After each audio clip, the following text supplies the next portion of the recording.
வணக்கம் குட்டீஸ்களே. நீங்க எப்போதாவது யோசிச்சிருக்கீங்களா, நம்ம மாதிரி மூக்காலும் வாயாலும் காற்றை சுவாசிக்க முடியாத மீன்கள் எப்படி தண்ணீருக்குள்ள சுவாசிக்குது? அது ஒரு அற்புதம் மாதிரிதான். மீன்களுக்கு கில்மீன் கில்ஸ் என்ற ஒரு சிறப்பு உறுப்புகள் இருக்கு. அவை மீன்களின் தலைக்கு பக்கத்தில் இருக்கும் சிறிய சிவப்பு நிறத்திலான கம்பிகள் போல இருக்கும். மீன் தண்ணீரை வாயாலே உட்செல்ல விட்டு அதை கில்மீனின் வழியே வெளியே அனுப்பும். அந்த நேரத்தில் தண்ணீரில் கரைந்திருக்கும் ஆக்சிஜன் என்ற மூச்சு காற்று கில்மீனுக்குள் சுருண்டு மீனின் உடம்புக்குள் சென்றுவிடும். அதுக்கு பின் மீனுக்கு தேவையான சக்தியும் உயிரும் கிடைக்கிறது.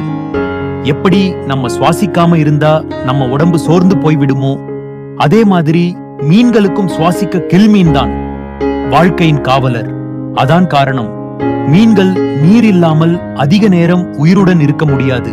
ஏனெனில் காற்றில் அவர்களுக்கு சுவாசிக்க முடியாது. அடுத்த முறை நீங்க ஒரு மீனை பார்த்தீங்கன்னா அதன் கில்மீன் மெதுவா அசைவதை கவனிச்சு பாருங்க. அதுதான் அந்த மீன் உயிரோடு இருக்க தண்ணீருக்குள் சுவாசிக்க உதவுற ரகசியம். இதுதான் குட்டீஸ்களே, மீன்கள் தண்ணீரில் எப்படி சுவாசிக்கின்றன என்பதற்கான அற்புதமான கதை.